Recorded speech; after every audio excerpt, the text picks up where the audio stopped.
والصلاة والسلام على أشرف الأنبياء والمرسلين وعلى آله الطيبين وأصحابه الطاهرين. أما بعد فأعوذ بالله من الشيطان الرجيم. بسم الله الرحمن الرحيم. يا أيها الذين آمنوا اذكروا الله ذكرا كثيرا وسبحوه بكرة وأصيلا. وقال الله تعالى في مقام آخر: فاذكروني أذكركم واشكروا لي ولا تكفرون.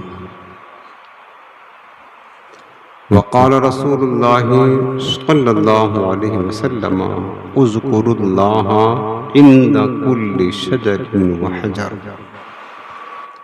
آمنت بالله صدق الله العظيم وبلغنا رسوله النبي الكريم رؤوف الرحيم عليه أفضل الصلاة والتسليم. اللهم رب اشرح لي صدري ويسر لي أمري واحلل عقدة من لساني يفقه قولي.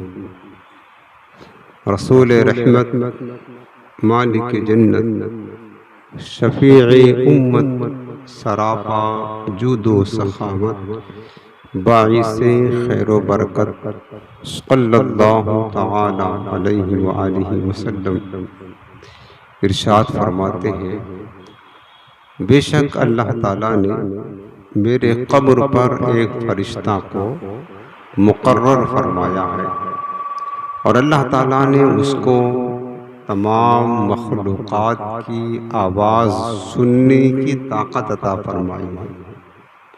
دنیا میں جو کوئی کہیں سے بھی مجھ پر درود پاک پڑھتا ہے تو وہ فرشتہ اس کا درود میری بارگاہ میں پیش کرتے ہوئے کہتا ہے: یا رسول اللہ صلی اللہ علیہ وسلم، فلاں بن فلاں نے فلاں مقام سے آپ کے لیے درود پاک کا تحفہ بھیجا ہے۔ سبحان اللہ۔ تو پیارے عزیزوں، جو بھی ہم درود پاک اپنے آقا کی بارگاہ میں پیش کرتے ہیں، ہمارے آقا علیہ السلام کی بارگاہ تک ہمارا ہمارے باپ کا نام لے کر کے ہمارا درود پاک پیش کیا جاتا ہے۔ لہٰذا کوشش کرے اپنی زندگی میں کثرت کے ساتھ درود پاک پڑھنے کا معمول بنائے۔ آج یہ نہایت ہی محبت کے ساتھ دل لگا کر گنبد خضرا کا پرنور تصور اپنے ذہن میں بسا کر، آنکھوں کو بند کر کے سروں کو جھکا کر انتہائی تعظیم و ادب کے ساتھ رحمت عالم نور مجسم صلی اللہ علیہ وآلہ وسلم کی بارگاہ میں درود و سلام کا نذرانہ پیش کریں۔ اللہم صلی علی سیدنا و شفیعنا و کریمنا و نبینا و مولانا محمد وعلی آلہ و صحبہ وبارک وسلم۔ نویت سنت الاعتکاف۔ حاضرین محترم، آج ہفتہ واری محفل کا عنوان اللہ کے ذکر کی فضیلت۔ بہت پیارا ٹاپک ہے۔ اس عنوان کے تحت آج ہم کچھ سنیں گے تاکہ ہمارے اندر کثرت کے ساتھ اللہ کا ذکر کرنے کا شوق پیدا ہو۔ سب سے پہلے قرآن عظیم کی آیت کریمہ اللہ پاک نے فرمایا: یا ایھا الذین آمنوا اذکروا اللہ ذکرا کثیرا۔ اے ایمان والو، اللہ کو کثرت سے یاد کیا کرو، اللہ کا ذکر کثرت کے ساتھ کرو۔ وَسَبِّحُوهُ بُكْرَةً وَأَصِيلًا، اور میرا مولا فرماتا ہے کہ اور اس کی صبح و شام تسبیح بیان کیا کرو، یعنی صبح و شام اللہ کی تسبیح بیان کرو، سبحان اللہ کہو، اس کی پاکی بیان کرو۔ اور سورہ بقرہ میں اللہ پاک نے فرمایا، مشہور آیت کریمہ ہے، فَاذْكُرُونِي أَذْكُرْكُمْ، رب العالمین فرماتا ہے میرے بندو تم مجھے یاد کرو، تم میرا ذکر کرو، اذکرکم، میں تمہارا چرچا کر دوں گا، میں تمہارا ذکر کروں گا، تم مجھے یاد کرو میں تمہیں یاد کروں گا۔ اللہ کی شان تو دیکھے پیارے، شان تو دیکھے، وہ بے نیاز رب ہے، سمجھ رہے، وہ رب بے نیاز ہے۔ چاہیے تو یہ تھا کہ ہم اس کو یاد کرتے، اس سے فریاد کرتے، اور وہ ہماری طرف توجہ نہ کرتا، چونکہ وہ مالک ہے، خالق ہے، رب ہے، ہم حاجت مند ہیں، محتاج ہیں، اور وہ بے نیاز ہے۔ چاہیے تو یہ تھا کہ ہم اسے بار بار پکارتے، وہ توجہ نہ کرتا، لیکن نہیں، میرے رب نے مساوی سلوک کرنے کی دعوت دی کہ میرے بندو چلو ایسا کرو، تم مجھے یاد کرو میں تمہیں یاد کروں گا، تم میرا ذکر کرو میں تمہارا ذکر کروں گا۔ اللہ نے مساوی سلوک کی دعوت دی، لیکن ہمارا حال یہ ہے کہ ہم اس کا ذکر کرنے کے لیے تیار نہیں۔ ہم یہ چاہتے ہیں کہ ہم جب اس کو یاد کریں وہ میری فریاد کو سنے، ہم دعائیں کریں ہماری دعائیں قبول کرے، ہم جو مانگے وہ پوری کر دے، جو حاجات ہو ہماری حاجات پوری کر دے۔ ہم اس کو یاد کرنے کے لیے تیار نہیں، لیکن ہم یہ چاہتے ہیں کہ وہ ہمیں یاد کرے، وہ ہمیں یاد کرے۔ ایسا نہ کرے، بلکہ رب نے فرمایا میرا بندہ ان ذکرنی فی نفسہ ذکرتہ فی نفسی، اگر میرا بندہ مجھے اپنے دل میں یاد کرتا ہے تو میں بھی اسے اکیلے یاد کرتا ہوں۔ وَإِن ذَكَرَنِي فِي مَلَئٍ ذَكَرْتُهُ فِي مَلَئٍ خَيْرٍ مِّنْهُ، حدیث پاک ہے، حدیث قدسی میں اللہ پاک فرماتا ہے کہ اگر میرا بندہ مجھے جماعت کے اندر یاد کرتا ہے، میرا ذکر کرتا ہے، تو میں اس سے بہتر جماعت، فرشتوں کی جماعت میں اس کا ذکر کرتا ہوں۔ سبحان اللہ، فرشتوں کی جماعت میں اس کا ذکر کرتا ہوں۔ تو میرے عزیزوں، اللہ کا ذکر وہ عظیم نعمت ہے۔ حدیث پاک فرمایا گیا ہے کہ قیامت کے دن اللہ کے عذاب سے سب سے بڑھ کر نجات دینے والی چیز اللہ کا ذکر ہے۔ سب سے زیادہ جو نجات دینے والی چیز ہے قیامت کے دن اللہ کے عذاب سے، وہ کیا ہے؟ اللہ کا ذکر ہے۔ اب دیکھیں علماء نے بیان فرمایا ہے کہ ذکر کی 3 صورتیں ہوتی ہیں، وہ آپ سمجھ لیں۔ اگر ہم چاہیں نا، کوشش کریں تو ہما وقت اللہ کے ذکر میں رہیں، ہما وقت۔ اول ہوتا ہے ذکر باللسان، زبان سے ذکر کرنا، جیسے ہم کہتے ہیں کلمہ طیبہ پڑھتے ہیں، اللہ اللہ کرتے ہیں، درود پاک پڑھتے ہیں، یہ بھی اللہ کا ذکر ہے۔ تسبیح و تحلیل کرتے ہیں، نماز پڑھتے ہیں تو اس میں قرآن پڑھتے ہیں، تسبیحات پڑھتے ہیں، رکوع سجود میں تسبیحات پڑھتے ہیں، یہ اللہ کا ذکر ہے۔ وعظ و نصیحت کرنا، کسی کو نیکی کی دعوت دینا، برائی سے منع کرنا، یہ سب اللہ کے ذکر کی صورت یاد رکھنا، زبان سے اللہ کا ذکر ہے۔ دوسری صورت ہوتی ہے کہ دل سے اللہ کا ذکر کرنا، ذکر بالجنان، میں نے دل سے اللہ کا ذکر کرنا۔ اب دل سے اللہ کا ذکر کیسے ہوتا ہے؟ علماء دین نے بیان فرمایا کہ بندہ اللہ کی نشانیوں میں غور کرے۔ رب نے اتنا بڑا آسمان بنایا، کتنی بڑی زمین پھیلا دی، ستارے بنائے، کتنا بڑا سورج بنایا، کائنات کو کیسے کیسے نعمتوں سے سجایا اللہ تعالیٰ نے۔ جب بندہ اللہ کی نشانیوں میں غور کرے گا، یہ اس کے دل کا ذکر ہوگا، اور اس طریقے سے اس بندے کو اللہ کی معرفت نصیب ہوگی۔ اسی لیے صوفیہ فرماتے ہیں تفکر ساعت خیر من عبادت سنت، تھوڑی دیر غور و فکر کرنا سال بھر کی عبادت سے افضل ہے۔ چونکہ بندہ دل سے اللہ کا ذکر کرنے کی وجہ سے اللہ کی معرفت پا لیتا، اور تیسری صورت ہے اللہ کے ذکر کی، ذکر بالاعضاء والجوارح، انسان اپنے جسم کے اعضاء سے، ہاتھ پیر سے اللہ کا ذکر کرے۔ اس کی صورت یہ ہے، آپ نماز کے لیے کھڑے ہوتے ہیں تو نماز میں آپ کا پورا وجود سر سے لے کر پاؤں تک سارا جسم اللہ کے ذکر میں لگا رہتا ہے۔ زبان آپ قرآن پڑھتے ہیں، زبان اللہ کا ذکر کرتی ہے۔ آپ ہاتھ اٹھاتے ہیں، ہاتھ باندھتے ہیں، رکوع کرتے ہیں، سجدہ کرتے ہیں، آپ کا پیر، آپ کی پیٹھ، آپ کا ہاتھ سب اللہ کے ذکر میں لگا ہوا ہے۔ تو یہ جو آپ رکوع سجود کر رہے ہیں تو آپ کے جسم کے اعضاء یہ سب اللہ کے ذکر کر رہے ہیں۔ اسی طریقے سے آپ ہاتھ سے کسی کی مدد کر دے رہے ہیں، صدقہ و خیرات کر رہے ہیں، تو یہ ہاتھ کا ذکر ہے۔ آپ جو ہے نا علم دین کی طرف آئے سیکھنے کے لیے اللہ کے گھر میں، تو پیر سے چل کر کے آئے نا، تو یہ جو آپ پیر سے چل کر کے آئے، پیر سے چل کر کے آئے، یہ آپ کے پیروں کا ذکر ہے۔ پیر سے آپ ذکر کیا اللہ کا۔ آپ بیٹھ کر کے اللہ اس کے رسول کی باتیں سن رہے ہیں، قرآن و حدیث کا علم حاصل کر رہے ہیں، کان سے سن رہے ہیں، یہ کان کا ذکر ہے۔ آپ اس مجلس کو دیکھ رہے ہیں، یہ آپ کے ہاتھوں، آپ کی آنکھوں کا ذکر ہے۔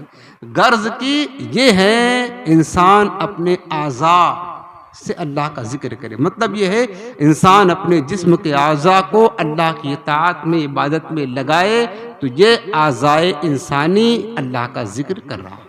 یہ ذکر اللہ کی تینوں صورتیں ہو گئی۔ اب دیکھیں ذکر کیا ہے۔ صوفیہ فرماتے ہیں کہ حقیقت الذکر رفع الغفلہ، فرماتے ہیں ذکر کی حقیقت یہ ہے کہ ذکر سے غفلت زائل ہو جاتی ہے۔ غفلت جو ہوتی ہے ذکر سے کیا ہوتی ہے؟ ختم ہو جاتی ہے۔ حدیث پاک میں میرے آقا کریم علیہ السلام ارشاد فرماتے ہیں کہ ان الشیطان جاسم علی قلب ابن آدم، بے شک شیطان ابن آدم کے دل پر پنجہ گاڑ کر بیٹھا رہتا ہے، مسلط رہتا ہے انسان کے دل پر۔ فَإِذَا ذَكَرَ خَنَسَ، جب بندہ اللہ کا ذکر کرتا ہے تو شیطان بھاگ جاتا ہے۔ وَإِذَا غَفَلَ وَسْوَسَ، لیکن یہ بندہ جب اللہ کے ذکر سے غافل ہوتا ہے تو پھر شیطان اپنا وسوسہ ڈالنا شروع کر دیتا ہے، شیطان وسوسہ ڈالنا شروع کر دیتا ہے۔ اور اللہ کا ذکر تو وہ شے ہے میرے پیارے عزیزوں، حدیث پاک میں ہے کہ لِكُلِّ شَيْءٍ سَقَالَةٌ وَسَقَالَةُ الْقَلْبِ ذِكْرُ اللَّهِ، ہر چیز کو صاف کرنے کا ایک آلہ ہوتا ہے۔ کپڑا گندا ہو جائے صابن پاؤڈر سے آپ صاف کرتے ہیں نا، اسی طرح لوہے میں زنگ لگ جائے اس کو دور کرنے کا آلہ ہے۔ ہر شے کو صاف کرنے کا ایک آلہ ضرور ہے، اور دل کو صاف کرنے کا جو آلہ ہے نا، جس سے دل صاف اور اجلا ہوتا ہے، آقا فرماتے ہیں وہ کیا ہے؟ ذکر اللہ، اللہ کا ذکر ہے۔ اللہ کے ذکر کی برکت سے دل کی کدورتیں دور ہوتی ہیں، دل کی پلیدگی ختم ہوتی ہے، دل میں جو میل کچیل پڑ گئے ہیں، گناہوں کے دھبے اور داغ پڑ گئے ہیں، یہ دور ہو جاتے ہیں۔ اس لیے میرے عزیزوں اپنے اوپر اللہ کے ذکر کو نافذ کر لیں۔ میرے آقا کریم السلام فرماتے ہیں اذکر اللہ عند کل شجر وحجر، اللہ کا ذکر کرو ہر درخت کے پاس، ہر پتھر کے پاس، مطلب یہ ہے کہ ہر جگہ اللہ کا ذکر کرتے رہو، اور اللہ کے ذکر سے ہر شے کو گواہ بنا لو۔ یہاں تک کہ صوفیاء کرام کا یہ معمول تھا، جب سفر میں جاتے کبھی پہاڑوں کے پاس رکتے، کبھی کسی درخت کے سائے میں رکتے، تو کنکر اور پتھر کو اٹھا کر زور سے پڑھتے لا الہ الا اللہ محمد رسول اللہ، کلمہ طیبہ پڑھ کر پتھر کو گواہ بنا لیتے تھے کہ تو ہمارے ایمان کی گواہ بن جا، قیامت کے دن تو گواہی دے گا۔ ہم اپنا معمول بنائیں، کبھی کہیں باہر گئے، سفر میں گئے، پتھر کنکر کے قریب کھڑے ہو کر زور سے کلمہ طیبہ پڑھیں اور اس کو اپنے ایمان کی گواہ بنا لے، اللہ کا ذکر بھی ہو جائے گا اور وہ ہمارے ایمان پر گواہ بھی بن جائے گا، اور یہ گواہی قیامت کے دن کام آئے گی۔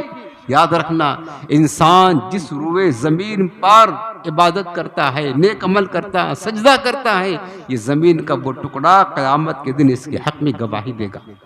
جس جگہ اللہ کا ذکر کرتا ہے نا، یہ جو آپ بیٹھے یہاں پر اللہ کا ذکر سن رہے ہیں، اور میں جو کر رہا ہوں یہ واعظ و نصیحت، یہ تو بھی اللہ کے ذکر کی بہت اعلیٰ قسم ہے۔ جو میں آپ کو بیان کر رہا ہوں نا، یہ اللہ کا ذکر ہے، اور ذکر اللہ کی اعلیٰ قسم ہے. چونکہ اگر میں تنہا بیٹھ کر کے تسبیحات پڑھوں، اللہ اللہ کروں، اس کا فائدہ صرف ہمیں ملے گا، آپ کو نہیں. ٹھیک ہے نا؟ مصلی پر بیٹھ جاؤں تسبیح کروں، سبحان اللہ سبحان اللہ سبحان اللہ، اللہ کا ذکر کر رہے ہیں، فائدہ ملے گا. لیکن کس کو؟ تنہا مجھ کو. لیکن یہ جو میں دعوت دین کی شکل میں قرآن و سنت کی تبلیغ کی صورت میں آپ کو پیغام ربانی سنا رہا ہوں، پیغام مصطفیٰ سنا رہا ہوں، یہ جو اللہ کا ذکر کر رہا ہوں، اس ذکر سے فائدہ صرف مجھے نہیں ساری امت کو پہنچے گا، ساری قوم کو پہنچے گا، آپ سب کو مل رہا فائدہ اس کا کہ آپ اس کی برکتیں حاصل کر رہے ہیں. تو یہ روئے زمین کا ٹکڑا قیامت کے دن ہمارے حق میں گواہی دے گا اور کہے گا مالک یہ وہ بندہ ہے جس نے ہمارے اوپر بیٹھ کر یا ہمارے قریب بیٹھ کر کے تیرا ذکر کیا تھا. اللہ تو اس کو بخش دے، اللہ تعالیٰ اس کو بخش دے گا اپنے رحمت سے. تو میرے عزیزوں، ذکر اللہ کا کرنے والا تو بہت بڑا ہے. حدیث پاک میں ہے کہ میرے آقا کریم فرماتے ہیں کہ جو اللہ کے ذکر کرنے والوں کے ساتھ بیٹھ جاتا ہے تھوڑی دیر، جو لوگ اللہ کا ذکر کر رہے ہیں نا ان کے ساتھ بیٹھ جاتا ہے، ہم القوم لا یشقى بهم جلیسهم، یہ ایسے لوگ ہیں ذکر کرنے والے اللہ کے ایسے محبوب ہیں کہ جو ان کی صحبت میں بیٹھ جاتا ہے اللہ تعالیٰ انہیں محروم نہیں رکھتا، انہیں بھی اس کا فیض عطا فرماتا. حضرت خواجہ امین شاہ رحمۃ اللہ تعالیٰ علیہ ذکر کرنے والوں کی صحبت میں بیٹھنے کی فیضان بتا رہے تھے. ایک فلسفی وہاں بیٹھا ہوا تھا جو ہر چیز اپنے عقل کے بلبوتے سوچا کرتا تھا. جیسے سائنس والے ہوتے ہیں نا، سائنس کا علم رکھنے والے ہر چیز اپنے عقل پر تولتے ہیں، اگر ان کی عقل میں کوئی بات نہیں آتی اس کا انکار کر دیتے ہیں. تو ویسے وہ فلسفی تھا. اب خواجہ امین شاہ رحمۃ اللہ تعالی بیان کر رہے تھے کہ جو ذکر کرتا ہے اس کو فائدہ تو ملتا ہے، لیکن جو ان کی صحبت میں بیٹھ گیا ذکر نہیں بھی کر رہا ہے تو اس کی صحبت کا فائدہ اس کو بھی ملتا ہے. اس نے کہا نہیں یہ کیسے ہو سکتا ہے، ذکر کرنے والوں کو تو فائدہ ملے گا لیکن جو ان کے ساتھ بیٹھا وہ ذکر ہی نہیں کر رہا تو اس کو کیا فائدہ ملے گا. اللہ والوں کا انداز ذرا مختلف ہوتا ہے. آپ نے سمجھایا نہیں مانا. گرمیوں کا موسم تھا، تھوڑے دیر چپ رہے تو خادم سے کہا کہ ایسا کرو پنکھا لا کر کے پنکھا چلو. تو خادم جو ہے نا پنکھا لے آیا اور حضرت خواجہ امین شاہ کے سر کے قریب کھڑے ہو کر کے پنکھا جھلنے لگا. تھوڑی دیر پنکھا چلاتا رہا تو خواجہ امین شاہ پاس بیٹھنے والوں سے پوچھتے ہیں بھائی تمہیں ہوا آ رہی ہے کیا؟ پوچھتے ہیں تمہیں ہوا لگ رہی ہے؟ تو جو قریب بیٹھے ہوئے تھے انہوں نے کہا ہاں ہوا لگ رہی ہے. تو کہا کہ پنکھا تو تمہیں نہیں جل رہا، ہمیں چلا رہا ہے نا، پنکھا تو ہمیں دے رہا ہے اور تمہیں ہوا کیسے لگ رہی ہے؟ کہا ہوا ہمیں بھی لگ رہی ہے. آپ کے فیضان سے اگرچہ ہوا آپ کو دے رہا خادم لیکن آپ کے فیضان سے ہوا ہمیں بھی لگ رہی ہے. فرمایا کہ دیکھو جب ایک پنکھے کا ایک کمال ہے کہ پنکھا جس پر چلایا جا رہا ہے صرف اسی کو فائدہ نہیں، اس کے ارد گرد بیٹھنے والوں کو بھی پنکھا ہوا دے رہا ہے، اس کی صحبت کا فیض مل رہا ہے. تو جو اللہ والوں کی مجلس میں بیٹھ جائے، ذکر کرنے والوں کی صحبت میں بیٹھ جائے تو کیا بیٹھنے والوں کو فائدہ نہ ملے گا؟ اللہ کے ذکر کا فائدہ ضرور ملے گا. حضرت لقمان حکیم رحمۃ اللہ تعالی علیہ اپنے بیٹے کو نصیحت کرتے فرماتے ہیں بیٹے جب تمہارا گزر ایسے لوگوں کے پاس سے ہو جو اللہ کا ذکر کر رہے ہیں ان کے ساتھ بیٹھ جایا کرو، ذکر کرنے والوں کے ساتھ بیٹھ جایا کرو. اس لیے کہ اگر تم عالم ہو گئے یا جاہل دو ہی صورت ہے. اگر عالم ہوئے تو تمہارے علم سے ان کو فائدہ ملے گا، اور اگر تم عالم نہ ہوئے جاہل رہے تو بھی وہ ذکر کرنے والے تمہیں تعلیم دیں گے، تمہیں اس ذکر کا نفع پہنچائیں گے. اور اگر ان ذکر کرنے والوں پر اللہ کی رحمت برسے گی تو اس کے چھینٹے تم پر بھی آئیں گے، تمہیں بھی اللہ کی رحمت سے محروم نہیں کیا جائے گا. لیکن فرمایا کہ اور اگر تمہارا گزر ایسے لوگوں کے پاس ہو جو اللہ کے ذکر سے غافل ہیں ان کے پاس نہ بیٹھنا، ان کے پاس نہ بیٹھنا. کیوں؟ فرمایا اس لیے کہ اگر وہ اللہ کے ذکر سے غافل ہیں، تم عالم ہوئے تو تمہارا علم ان کو فائدہ نہ دے گا، اور اگر تم جاہل ہوئے تو تمہاری جہالت اور گمراہی میں اور زیادہ اضافہ ہوگا. گمراہی تمہاری بڑھ جائے گی، جہالت بڑھ جائے گی، اس لیے ان کے ساتھ مت بیٹھنا. اور اگر ان پر اللہ کا غضب نازل ہوگا تو انہیں تو مار پڑے گی ہی، ان کی صحبت میں بیٹھنے کی وجہ سے تم بھی مارے جاؤ گے، اس لیے غافلوں کی صحبت میں نہ بیٹھنا۔ اس لیے آج ہم لوگوں کو سمجھاتے ہیں پیارے، بد مذہبوں کی صحبت میں مت بیٹھا کرو۔ رب نے فرمایا ہے وَلَا تَقْعُدْ بَعْدَ الذِّكْرَى مَعَ الْقَوْمِ الظَّالِمِينَ، ذکر کرنے والے یاد آنے کے بعد ظالموں کے ساتھ مت بیٹھا کرو۔ کیوں آج ہماری مجلس کس کے پاس ہوتی ہے؟ غور کریں، ہمارے دوست جتنے ہیں جن کی صحبت میں ہم رات کے کئی گھنٹے بیٹھے رہتے ہیں، وہ ذکر کرنے والے ہوتے ہیں کہ غافل لوگ ہوتے ہیں؟ آپ خود فیصلہ کریں۔ اگر ذاکر ہیں، اللہ کو یاد کرنے والے لوگ ہیں اور اس محفل میں اللہ کو یاد کرتے ہیں تو شوق سے بیٹھے، آپ کو نفع ملے گا۔ لیکن اگر وہ غافل ہیں، صرف دنیا داری کی باتیں کرتے ہیں، اللہ کا ذکر نہیں کرتے، لقمان حکیم فرماتے پھر ان کے پاس مت بیٹھنا، ان کی نحوستیں تمہارے دل کو تباہ و برباد کر دے گی، اس کا برا اثر تمہارے قلب پر بھی ہوگا۔ مسلمانوں، ذاکروں کی صحبت اختیار کریں۔ اللہ کا ذکر کا فیضان کیا ہے پتہ ہے؟ یہ جو اپنے کلمہ طیبہ پڑھتے ہیں، من قال لا الہ الا اللہ دخل الجنہ، حدیث پاک میں دیکھو میرے آقا فرماتے جس نے لا الہ الا اللہ یعنی کلمہ طیبہ پڑھ لیا وہ جنت میں داخل ہوگا۔ حدیث پاک میں ہے، میرے کریم آقا علیہ السلام فرماتے ہیں قیامت کے دن ہر بندے کا نامہ اعمال میزان عمل میں رکھا جائے گا، لیکن کلمہ طیبہ لا الہ الا اللہ یہ بھی رکھا جائے گا، اور اس کے سامنے ساتوں زمین ساتوں آسمان اور جو کچھ زمین و آسمان کے درمیان میں ہے سب رکھ دیا جائے، سب کچھ رکھ دیا جائے، لیکن کلمہ لا الہ الا اللہ کے برابر نہیں ہو سکے گا۔ پھر بھی کلمہ لا الہ الا اللہ بلند ترین ہوگا۔ میرے آقا فرماتے ہیں اس کی عظمت اتنی ہے کہ ساتوں زمین ساتوں آسمان جو کچھ ان کے درمیان ہے یہ کلمہ طیبہ لا الہ الا اللہ کے برابر نہیں ہو سکتا۔ فرمایا میرے آقا نے جس نے صدق اخلاص سے کلمہ طیبہ پڑھا لا الہ الا اللہ، اگر زمین کے خاک کے ذروں کے برابر اس کے گناہ ہوئے تو بخش دیے جائیں گے، اور جس نے خلوص نیت سے کلمہ لا الہ الا اللہ پڑھ لیا، مصطفیٰ کریم فرماتے ہیں اللہ تعالیٰ اسے جنت میں داخل کر دے گا۔ اور ایک حدیث پاک میں ہے جس نے 100 مرتبہ لا الہ الا اللہ پڑھا، کتنا مرتبہ؟ 100 مرتبہ، قیامت کے دن اس حال میں آئے گا اس کا چہرہ 14ویں رات کی طرح چمکتا ہوگا، اس کا چہرہ 14ویں کی رات کی طرح چمکتا ہوگا، اور اس کے برابر کسی کا عمل نہ ہوگا سوائے اس کے جو اس طریقے سے کلمات کو پڑھے۔ جو یہ کلمات پڑھے گا وہی اس کے عمل کے برابر پہنچ سکتا ہے، ورنہ 100 مرتبہ لا الہ الا اللہ پڑھنے والا یہ کبھی بھی اس کے عمل کے برابر کسی کا عمل نہیں ہوگا۔ حدیث پاک میں ہے جب بندہ ایک مرتبہ کہتا اللہ، کیا کہتا ہے؟ اللہ، پڑھ لے محبت کے ساتھ اللہ، پڑھے نا اللہ، اللہ تعالیٰ اس کی طرف رحمت کی نگاہ فرماتا ہے۔ کیا فرماتا ہے؟ رحمت کی نگاہ فرماتا ہے، اور اللہ تعالیٰ جس کی طرف ایک مرتبہ نگاہ رحمت فرما دیتا ہے اس کے 70 گناہ جل کر کے راکھ ہو جاتے ہیں۔ سبحان اللہ۔ ابھی جو بار بار پڑھے گا اللہ اللہ اللہ، اس کے کتنے گناہ چل جائیں گے؟ کچھ شمار ہے نہیں۔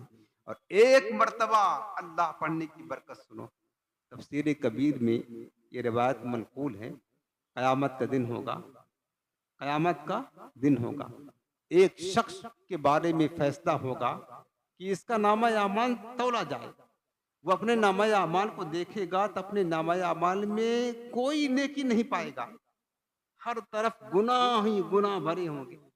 اب ایسے حالت میں پریشان کھڑا ہوگا، مایوس ہوگا۔ اب ظاہر سی بات ہے وہاں تو عمل کے سوا کوئی بات نہ ہوگی، نہ کوئی مال نہ دولت نہ کچھ، وہاں تو کچھ کام نہیں آئے گا، نہ دوست کام آئیں گے، سب بھاگ جائیں گے، نہ ماں باپ نہ میاں بیوی نہ بچے، کچھ بھی نہیں۔ اب وہ بندہ جب دیکھے گا کہ میرے پاس تو کوئی نیکی ہی نہیں ہے، پریشان ہوگا، حیران کھڑا ہوگا۔ ایک ندا آئے گی رب کی بارگاہ سے، اے فلاں میرے بندے تو اپنے عمل کے سبب جنت میں داخل ہو جا۔ سبحان اللہ۔ یعنی جس کو نا امید ہو چکا ہو، جس کے پاس کوئی نیکی نہ ہو اور جس کو کوئی نیکی نظر نہیں آ رہی ہو، اس کا اس طرح آواز دیا جانا کہ بندے تو جنت میں داخل ہو جا. میرے عزیزوں کتنی بڑی اس کی معراج ہوگی, اس کی خوشی کی انتہا ہوگی, کوئی کتنا خوش ہوگا. بندہ عرض کرے گا مالک تیری کرم نوازی کا شکریہ, لیکن میرے پاس تو کوئی نیکی نہیں ہے, کس عمل کی بنا پر جنت میں داخل ہوں گا. اللہ پاک فرمائے گا میرے بندے تجھے یاد نہیں ہے ایک بار تو سو رہا تھا تو کروٹ بدلتے وقت تیرے زبان سے اللہ نکلا تھا, پھر تجھ پر نیند کا غلبہ آ گیا, تو سو گیا, تو بھول گیا. میں رب ہوں, بھولتا نہیں ہوں. مجھے یاد ہے تو نے ایک مرتبہ میرا نام لیا تھا اور تو سو گیا تھا غافل ہو کر کے, میں بھولتا نہیں ہوں. بس ایک مرتبہ جو تو نے مجھے یا اللہ کہا تھا, اسی کی برکت سے آج تجھے جنت میں جانے کا فیصلہ کیا جا رہا. ایک مرتبہ پیارے کہا کرے, اپنے رب کا نام ہے نا, محبت سے کہا کرے اللہ اللہ. ایک مرتبہ بندہ پیار سے کہتا ہے نا اپنے مولا کو, رب کی رحمت 70 مرتبہ آواز دیتے لبیک یا عبدی لبیک یا عبدی. میرے بندے بتا تو نے مجھے یاد کیا ہے, کیا چاہتا ہے. یہ محبت ہے اللہ کی پیارے, رب کا وعدہ ہے, رب کا وعدہ ہے. فذکرونی اذکرکم, میرے بندو تم مجھے یاد کرو میں تمہیں یاد کروں گا. حضرت ثابت بنانی رحمت اللہ علیہ فرماتے ہیں کہ میرا مولا جب مجھے یاد کرتا ہے مجھے پتا چل جاتا ہے کہ میرے رب نے مجھے یاد کیا ہے. کہ یار یہ کیسے پتا چلتا ہے تمہیں؟ ظاہر سی بات ہے اللہ پاک ہمیں یاد کر رہا ہے, یہ ہمیں کیسے معلوم پڑے گا؟ ہم یاد کریں تو رب کو تو پتا ہے, لیکن رب ہمیں یاد کر رہا ہے یہ کیسے پتا چلے گا؟ وہ کہتے ہیں ہاں ہمیں پتا چل جاتا ہے کہ میرا مولا مجھے یاد کر رہا ہے. پوچھا وہ کیسے؟ فرمانے لگے اس لیے کہ جب میں اسے یاد کرتا ہوں تو مجھے یاد کرنے لگتا ہے, کیونکہ اس کا وعدہ ہے نا فذکرونی, میرے بندو تم مجھے یاد کرو, اذکرکم میں تمہیں یاد کروں گا. اگر آپ چاہتے ہو کہ میرا مولا ہمیں یاد کرے تو پھر کیا کرنا ہے اپنے کو؟ اللہ اللہ کرتے رہنا, لا الہ الا اللہ پڑھتے رہنا, سبحان اللہ الحمدللہ پڑھنا ہے, اللہ کا ذکر کرنا ہے. تو جب تم اللہ کو یاد کرو گے پھر اللہ بھی تمہیں یاد فرمائے گا. ترمذی شریف کی حدیث پاک ہے, حضور نبی رحمت علیہ السلام کی خدمت میں ایک شخص آیا, عرض کیا کہ یا رسول اللہ اسلام کے حکام بہت سارے, میرے آقا ہمیں کوئی ایسا عمل ارشاد فرما دے جس کو میں لازم کر لوں.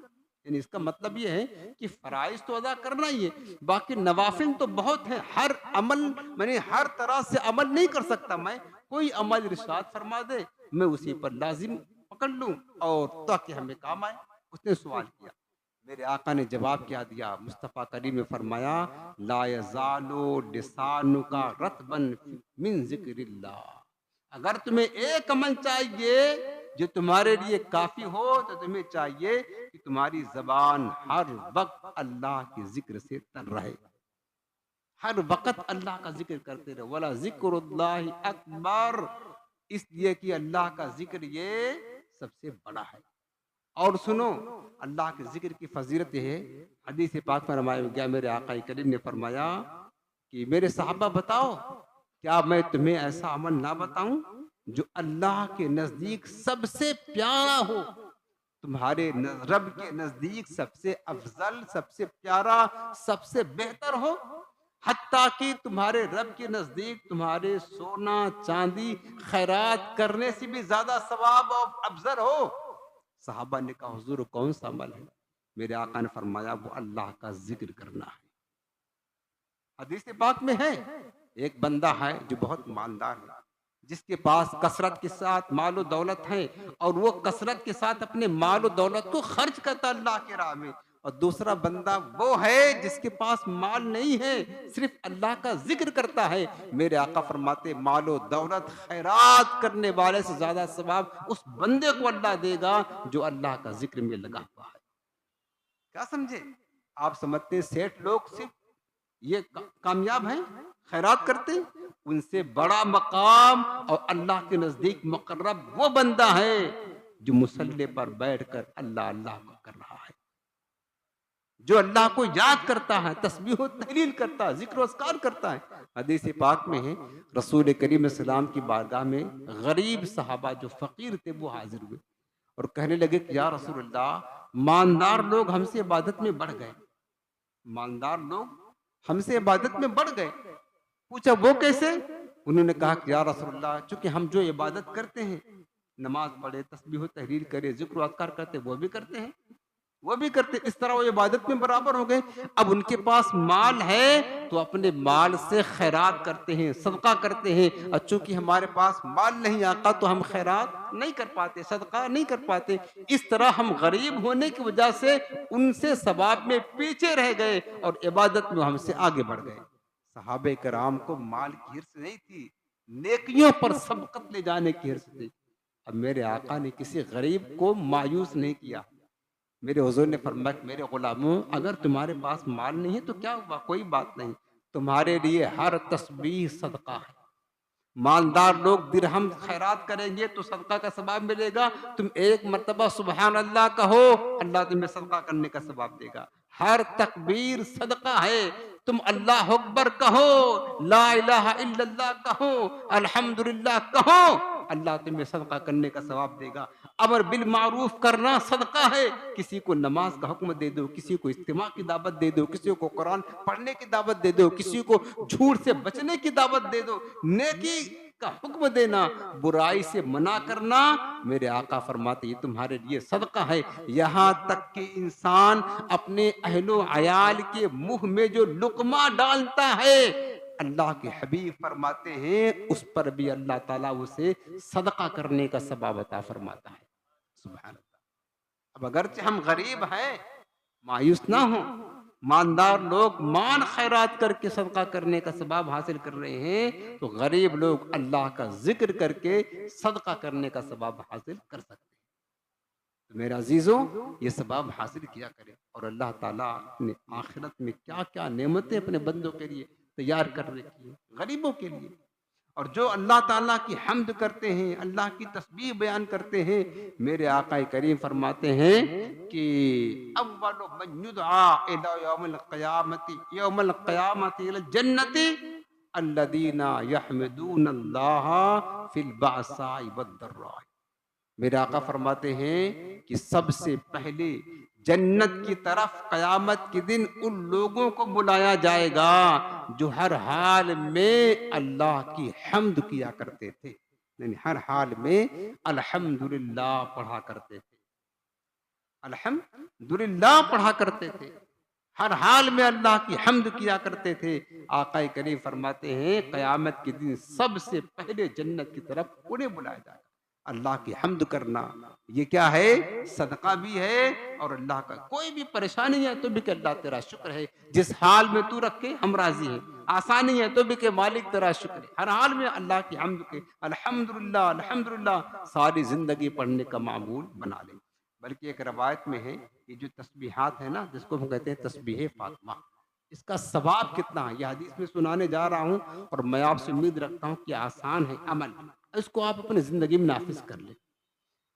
حدیث پاک کا مفہوم ہے، رسول کریم صلی اللہ علیہ وسلم فرماتے ہیں کہ جو صبح کو 100 مرتبہ سبحان اللہ پڑھے، اور 100 مرتبہ شام کو سبحان اللہ پڑھے، یعنی 100 مرتبہ صبح و شام جو سبحان اللہ پڑھے تو اس کی طرح ہوگا جیسے اس نے 100 حج کیا ہے، یعنی 100 حج کرنے والے کا ثواب اسے 100 مرتبہ سبحان اللہ صبح و شام پڑھنے کا ملے گا۔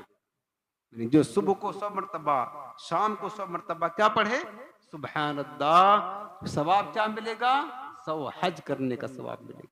پھر فرمایا جو صبح و شام 100 مرتبہ الحمدللہ پڑھتا، صبح کو 100 مرتبہ الحمدللہ پڑھے، شام کو 100 مرتبہ الحمدللہ پڑھے، میرے مصطفیٰ فرماتے ہیں وہ ایسے ہے جیسے اس نے 100 گھوڑے راہ خدا میں خیرات کیے۔ اتنا پیسہ کہاں سے لائیں گے بولے؟ کیا ہم روزانہ 100 گھوڑے خیرات کر سکتے ہیں؟ کتنا مہنگا گھوڑا، نہیں کر سکتے نا۔ تو اگر اس کا ثواب لینا ہے کیا کرنا ہے؟ صبح کو 100 مرتبہ الحمدللہ اور شام کو 100 مرتبہ الحمدللہ پڑھیں۔ پھر فرمایا میرے آقا نے جو صبح کو 100 مرتبہ لا الہ الا اللہ، شام کو 100 مرتبہ لا الہ الا اللہ پڑھ لے گا تو اس کو ایسے ثواب ملے گا جیسے کہ اولاد اسماعیل میں سے 100 غلام اس نے آزاد کیا، 100 غلام آزاد کرنے والے کا ثواب اس کو ملے گا۔ اور جس نے 100 مرتبہ صبح کو اللہ اکبر پڑھا، 100 مرتبہ شام کو اللہ اکبر پڑھا، فرمایا کہ اس دن اس کے برابر کسی کا عمل نہ ہوگا سوائے اس کے جو یہ کلمات کو پڑھے، جو یہ کلمات کو پڑھے تو اسی کا ثواب اس کے برابر ہوگا، ورنہ کسی کا عمل اس کے برابر نہیں ہوگا۔ یہ کتنا آسان ہے، 4-5 منٹ لگے گا، صبح و شام یہ اپنی زندگی کا معمول بنائے۔ 100 مرتبہ سبحان اللہ، 100 مرتبہ الحمدللہ، 100 مرتبہ لا الہ الا اللہ، 100 مرتبہ اللہ اکبر، اور اسی طرح شام کو پڑھے۔ تسبیح فاطمہ ہم پڑھتے ہیں نا ہر نماز کے بعد، 33 بار سبحان اللہ، 33 بار الحمدللہ، 33 بار لا الہ الا اللہ، 34 بار اللہ اکبر پڑھتے ہیں نا، اسی طریقے سے یہ بھی 100 مرتبہ پڑھنے کا معمول بنا لے، انشاءاللہ تعالی آپ دیکھنا کہ قیامت کے دن اللہ کتنا اجر عطا فرمائے گا۔ اور اللہ کے ذکر جو کرتے ہیں نا، اللہ کیسی نعمتیں عطا فرماتا ہے وہ آپ سنیں۔ عیون الحکایات میں ایک بڑی پیاری حکایت لکھی ہے کہ حضرت عیسیٰ بن مرحوم عطار رحمۃ اللہ علیہ فرماتے ہیں، مجھ سے کنیز نے بیان کیا، کنیز نے بیان کیا حضرت رابعہ بصریہ رضی اللہ تعالی عنہ کا واقعہ۔ حضرت رابعہ بصریہ کون تھی؟ اللہ کی بہت بڑی ولیہ تھی، عبادت گزار، شب بیدار، کنیز تھی کسی مالک کی، دن بھر اپنے مالک اپنے آقا کی خدمت میں رہتی، رات ہوتی تو اپنے مولا کی بارگاہ میں حاضر ہوتی، رب کی خدمت میں جاتی اور کہتی، مالک تو نے میرے لیے 2 مالک بنائے ہیں، ایک میرا مزاجی مالک جو میرا آقا ہے، اگر اس کی خدمت میرے ذمے پر نہ ہوتی تو میں دنوں رات تیری خدمت میں رہتی۔ اتنا کثرت کے ساتھ عبادت کرتی حضرت رابعہ بصریہ، اتنا کثرت کے ساتھ عبادت کرتی، روزے رکھتی، نماز پڑھتی، کثرت کے ساتھ اللہ کا ذکر کرتی، ساری رات اللہ کے ذکر میں عبادت میں گزار دیا کرتی۔ ایک کنیز کہتی ہے کہ حضرت رابعہ بصریہ کے وصال کے 1 سال کے بعد میں نے انہیں خواب میں دیکھا، اس حال میں دیکھا رابعہ بصریہ جنت کے عالی شان محل میں ہے، سبز رنگ ریشم کا لباس زیب تن کیا ہوا، سبز کلر ریشم کا روپٹا اوڑھا ہوا ہے۔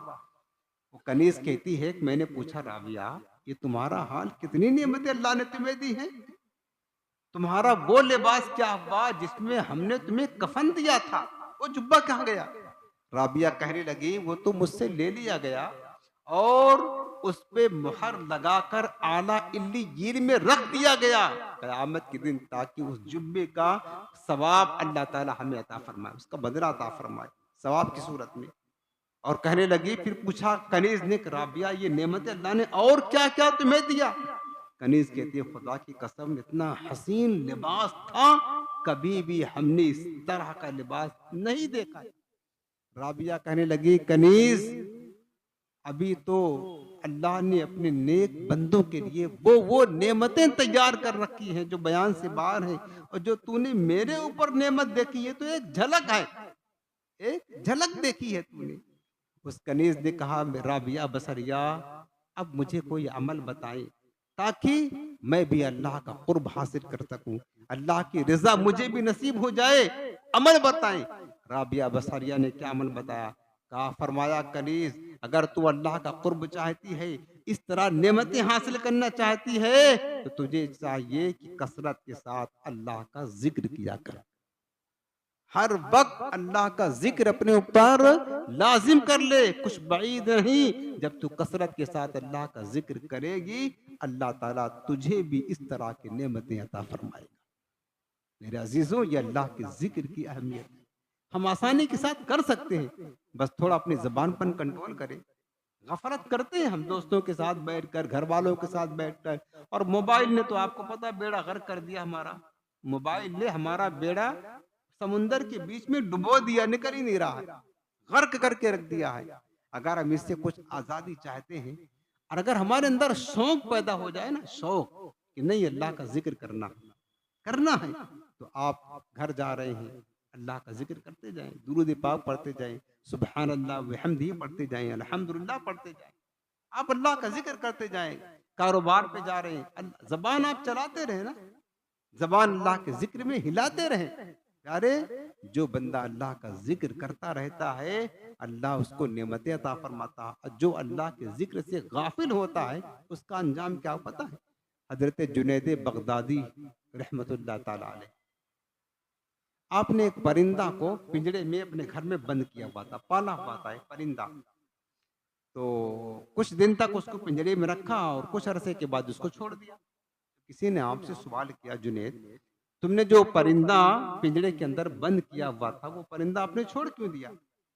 تو جنید بغدادی کہنے لگے کہ ایک دن وہ پرندہ مجھ سے کہنے لگا کہ اے جنید تم تو آزاد ہو، اپنے دوستوں کے ساتھ رہتے ہو، لطف اٹھاتے ہو، مزے لیتے ہو، اور مجھے تم نے قید کر رکھا ہوا ہے اور میں اپنے دوستوں کے ساتھ مل نہیں پاتی ہوں۔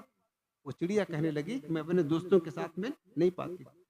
تو حضرت جنید بغدادی کہتے ہیں کہ اس پرندے پر مجھے رحم آ گیا اور میں نے اسے آزاد کر دیا۔ جب وہ پرندہ جانے لگا تو کہنے لگا جنید تمہیں ایک بات بتاؤں؟ کہاں بتاؤ؟ وہ پرندہ کہنے لگا جنید جب کوئی پرندہ کبھی بھی اللہ کے ذکر سے غافل ہوتا ہے اسے قید کر دیا جاتا ہے، اسے قید کر دیا جاتا ہے۔ ایک مرتبہ میں اللہ کے ذکر سے غافل ہوا تو اس کی سزا مجھے کتنے دنوں تک قید کی صورت میں بھگتنی پڑی۔ افسوس ہے ان لوگوں پر جن کی ساری زندگی اللہ کے ذکر سے غافل ہو کر کے گزرتی جا رہی ہے، اللہ جانے انہیں کتنی قید و بند سہنا پڑے گا۔ ہم اشرف المخلوقات ہیں پیارے، انسان ہے، اس کے اوپر احسان کہ ہم مسلمان ہیں، اللہ نے ایمان کی دولت دی ہے۔ کائنات کی ہر شے اللہ کا ذکر کرتی، یاد رکھنا قرآن فرماتا ہے ما من شیء الا یسبح بحمدہ ولکن لا تفقہون تسبیحہم۔ اللہ پاک فرماتا ہے کہ کائنات کا ذرہ ذرہ ہر شے اللہ کی تسبیح میں لگا ہوا ہے، لیکن تم ان کی تسبیح کو سمجھ نہیں سکتے۔ یہ جو آپ جس دری پر بیٹھے ہیں نا، یہ دری بھی اللہ کا ذکر کرتی ہے۔ جس زمین کے ٹکڑے پر بیٹھے ہیں وہ زمین کا ٹکڑا بھی اللہ کا ذکر میں لگا ہوا، لیکن ہم سمجھ نہیں پائیں گے اللہ کا ذکر۔ ایک بزرگ تھے، انہیں ذرا تشویش ہوئی کہ یار جب ہر شے اللہ کا ذکر کرتی ہے، زمین، اینٹ، پتھر، سب چیز اللہ کا ذکر کر رہا ہے، تو ہمیں سنائی کیوں نہیں دیتا ہے؟ یہ اللہ کا راز ہے۔ اب اس بزرگ نے یہ تصور کیا کہ جب اللہ کا ذکر سب کر رہے ہیں تو ہمیں سنائی کیوں نہیں دیتے؟ ہمیں کیسے پتا چلے گا کہ زمین اللہ کا ذکر کرتی ہے، مٹی اللہ کا ذکر کرتی ہے، پانی اللہ کا ذکر کرتا ہے؟ اللہ نے ان پر منکشف فرما دیا۔ اب جب انہیں پیشاب لگی تو پانی کے لیے لوٹا اٹھایا تو لوٹے سے اللہ کے ذکر کی آواز آنے لگی۔ پانی کے قریب گئے تو پانی سے اللہ کا ذکر تو کرتی ہے، بس ہمیں سنائی نہیں دیتا ہے۔ اب پریشان تھے یار کہ جو چیز اللہ کا ذکر کر رہی ہے ہم اس کو استنجا کے لیے استعمال کریں، یہ ادب کے خلاف ہے۔ چھوڑ دیا پانی کو، سوچا چلو ڈھیلا سے استنجا کر لیتے ہیں۔ جب پتھر اٹھایا یا مٹی اٹھائی تو دیکھا مٹی سے اللہ کے ذکر کی آواز آ رہی۔ اب کیسے استنجا کریں گے؟ پھر زمین پر استنجا کریں گے، جس جگہ استنجا کرنا تھا وہاں گئے، دیکھا وہ زمین کے حصے سے اللہ کے ذکر کی آواز آ رہی۔ حیران ہو گئے، مالک اگر ہر جگہ اللہ کا ذکر ہے تو پھر میں اپنی ضرورات کیسے پوری کروں گا؟ ہم اپنی حاجات کیسے پوری کریں گے؟ تو کہا گیا کہ میرے بندے تجھے یہ بتانا تھا، اگر لوگوں پر ظاہر کر دیا جائے، ہر شے کے ذکر کی کیفیت کو منکشف کر دیا جائے تو ان کی زندگی مشکل ہو جائے گی۔ یہ اللہ کا راز ہے کہ کائنات کا ہر شے اللہ کا ذکر کر رہی ہے لیکن ظاہر نہیں کیا جاتا تاکہ انسان اپنی ضروریات کو پوری کر سکے۔ لہٰذا میرے عزیزوں، اب اپنی بات ختم کرتے ہوئے آخر میں یہ بتاتا ہوں، اللہ کا ذکر کثرت سے کرتے رہیں، اور یہ جو محفل میں آپ بیٹھے ہیں پھر بتا رہا ہوں، یہ ذکر اللہ کی بہت اعلیٰ قسم ہے۔ واعظ و نصیحت کرنا، درس و بیان کرنا، تقریر کرنا، خطاب کرنا، قدم قدم پر اللہ کا نام لے رہا ہوں میں نا، آپ سن رہے ہیں، میری زبان اللہ کے ذکر میں لگی اور آپ کے کان اللہ کے ذکر میں لگی۔ تو ایسی محفلوں کے بارے میں حدیث پاک میں آتا ہے کہ اللہ کے کچھ ایسے فرشتے ہیں نا جو روئے زمین پر سیر کرتے ہیں، ان کا مقصد صرف ایک ہوتا ہے کہ جہاں پر ذکر اللہ کرنے والے بیٹھ کر اللہ کا ذکر کرنے میں مشغول ہے، وہاں جا کر کے بیٹھ جاتے ہیں۔ جب وہ وہاں بیٹھ جاتے ہیں، ذکر کی محفل ختم ہوتی ہے، تو وہ حدیث پاک سنا رہا ہوں آپ کو، وہ فرشتے جاتے ہیں رب کی بارگاہ میں، تو اللہ پوچھتا من این جئتم، میرے فرشتوں کہاں سے آ رہے ہیں؟ وہ عالم ہو، حالانکہ وہ جانتا ہے کہ فرشتے کہاں گئے تھے، بھیجا تو اسی نے تھا، لیکن پھر بھی پوچھتا ہے. تو فرشتے کہتے ہیں مالک ہم تیرے فلاں فلاں بندے کے پاس گئے تھے جو تیرا ذکر کر رہے تھے، تجھے یاد کر رہے تھے، ان کے پاس ہم بیٹھے تھے. تو اللہ پوچھتا میرے بندے وہ مجھ سے کیا مانگ رہے تھے؟ تو فرشتے کہتے مالک وہ تجھ سے تیری جنت کا سوال کر رہے تھے. اللہ پاک پوچھتا میرے فرشتوں کیا انہوں نے میری جنت کو دیکھا ہے؟ کہا نہیں مالک دیکھا نہیں ہے. فرمایا اگر دیکھ لیتے تو کہا اگر دیکھ لیتے تو بہت زیادہ اشتیاق ہوتا. پھر پوچھا اور کیا مانگتے تھے؟ تو فرشتے کہتے ہیں مالک وہ جو ہے نا وہ تیری جہنم سے تیری پناہ مانگتے تھے. اللہ فرماتا ہے کیا انہوں نے میری جہنم کو دیکھا ہے؟ کہتے نہیں مالک. فرمایا کہ اگر وہ دیکھ لیتے تو کتنا زیادہ جہنم کا خوف رکھتے، کتنا زیادہ. پھر اللہ پاک فرماتا ہے میرے فرشتوں تم گواہ ہو جاؤ اس ذکر کے محفل میں جن لوگوں نے جو کچھ مانگا ہم نے سب انہیں عطا فرما دی، انہیں جنت بھی عطا فرما دی، جہنم سے آزاد بھی کر دیا. پھر آخر میں فرشتے کہتے ہیں مالک کچھ ایسے بھی لوگ تھے جو ذکر کرنے نہیں آئے تھے بلکہ جو ذکر کرنے والے لوگ بیٹھے تھے ان سے کچھ کام تھا، ان سے ملنے کے لیے آئے تھے، بس بیٹھ گئے تھے، ذکر ہو رہا تھا. تو ان کے بارے میں کیا ہے؟ اللہ پاک فرماتا ہم القوم لا یشقی بہم جلیسہم، جو ذکر کرنے والے بیٹھے تھے ذکر کر رہے تھے اور ان سے ملنے والے کسی کام سے آئے تھے، اگرچہ وہ ذکر کی محفل میں شریک نہیں تھے، کسی کام سے آئے تھے بیٹھ گئے تھے، تو یہ ذکر کرنے والے ایسے اللہ کے مقرب ہیں جو ان کی صحبت میں تھوڑی دیر بیٹھ جاتا ہے اللہ تعالیٰ انہیں بھی ان کی برکتوں سے محروم نہیں کرتا ہے، انہیں بھی اس کا فیضان عطا فرماتا ہے. اس لیے میرے عزیزوں لقمان حکیم کی نصیحت کو یاد رکھیں، ذکر کرنے والوں کی مجلس کے ساتھ کے پاس سے گزرے بیٹھ جایا کریں، غافلوں کی مجلس کے پاس سے گزرے تو وہاں نہ بیٹھا کریں. بس آخری بات یہ عرض کر رہا ہوں کہ اپنی زندگی میں کثرت کے ساتھ اللہ کے ذکر کو نافذ کر لیں، اللہ کے ذکر کو نافذ کر لیں. ہر وقت آپ کی زبان اللہ کے ذکر سے تر رہنی چاہیے. انشاءاللہ عز و جل ذکر اللہ کی برکتیں فضیلتیں اللہ ہمیں آخرت میں عطا فرمائے گا. ذکر اللہ کی برکت سے ہمارے دل کو جلا ملے گی، ہمارے دل کو صاف صفائی پاکیزگی نصیب ہوگی اور ہمارا دل انشاءاللہ روشن ہوگا. اللہ ہمیں کثرت کے ساتھ اپنا ذکر کرنے کی توفیق عطا فرمائے اور اللہ ہمیں اپنے ذکر سے سچی محبت نصیب فرمائے، ذکر کرنے کا شوق اور ذوق عطا فرمائے. آمین بجاہ نبی کریم. اب آخر میں آپ کو وظیفہ عطا کر دیتا ہوں. یہ وظیفہ ہے قرض کی ادائیگی کے لیے. بہت لوگ ہوتے ہیں جن کے ذمے پر کافی قرض چڑھ جاتا ہے، ادائیگی کی صورت نہیں ہوتی، بیچارے پریشان ہوتے ہیں. ٹھیک ہے نا؟ تو اگر آپ کبھی اس طرح پریشانی میں اللہ نہ کرے کہ پریشان ہوں، آسانی رہے، کوئی پریشان ہو تو آپ اس کو بتا دیں. یہ وظیفہ انتہائی آسان ہے. تو قرض کی ادائیگی کے لیے جو قرض کے بوجھ کے تلے دبا ہے، وہ چاہتا کہ ہمارا قرض جلد ادا ہو جائے، اس کے لیے قرآنی وظیفہ یہ ہے کہ 300 مرتبہ اما پارا میں ہے سورہ التکاثر ہے، الحاکم التکاثر حتی زرتم المقابر، پوری صورت 300 مرتبہ اس نیت کے ساتھ کہ اللہ تعالیٰ قرآن کی برکت سے ہمارے قرض کو ادا فرما دے. تو پڑھے گا، پڑھ کر کے دعا کرے گا، اول آخر تین بار درود پاک پڑھ لے. انشاءاللہ یہ روزانہ جب تک قرض ادا نہ ہو جائے 300 مرتبہ الحاکم التکاثر حتی پوری صورت پڑھنے کا معمول بنا لے. انشاءاللہ قرآن کی اس برکت سے اللہ تعالیٰ ضرور غیب سے اس کے لیے ادائیگی قرض کی سبیل پیدا فرما دے گا. اللہ پاک ہم سب کو عمل کی توفیق عطا فرمائے.